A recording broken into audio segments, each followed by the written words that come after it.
60 secondes expat. L'info de la mobilité internationale. Préparé et présenté par Paola Yacoub. Depuis 1 mois et 6 jours, plusieurs pays du Moyen-Orient se retrouvent en guerre. La question que se posent les Français est qu'en est-il des rapatriements et de l'aide qui leur est donnée ? Actuellement, le ministère affirme que les appels ont beaucoup diminué. Au début du conflit, les appels étaient nombreux, car ils venaient des Émirats.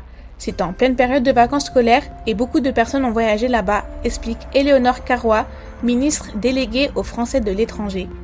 La majorité des personnes qui l'ont demandé ont été rapatriées. Les résidents qui sont maintenant dans des pays comme le Liban ou Israël demandent beaucoup moins être rapatriés. Mais elle reste tout de même prudente et à la pêche aux infos. Cependant, le service ne peut pas leur en donner de précises, car il peut y avoir un événement qui vient tout chambouler. Quand une crise commence comme celle du 28 février 2026, une cellule de crise est mise en place.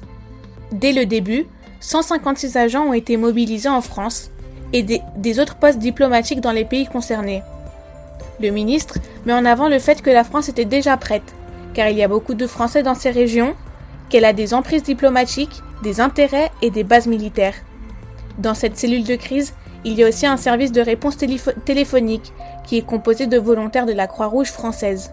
Le numéro est le suivant, 01 43 17 51 00. Les équipes se relient toutes les 8 heures pour être fonctionnelles 24 heures sur 24. Depuis le 28 février 2026, 15 000 appels ont été traités, selon le média Français à l'étranger. Retrouvez toute l'info de la mobilité internationale sur fdlm.fr.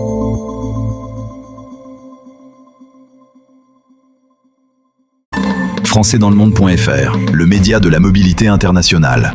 Désormais, au début de chaque heure, écoutez nos rendez-vous d'infos, l'actu dans le monde, mais aussi tout ce qui touche votre quotidien de Français établis hors de France. Devenir citoyen sans frontières, c'est l'ambition insolite mais bien réelle qui gagne du terrain. Dubaï continue de viser les sommets, cette fois dans le domaine de l'éducation.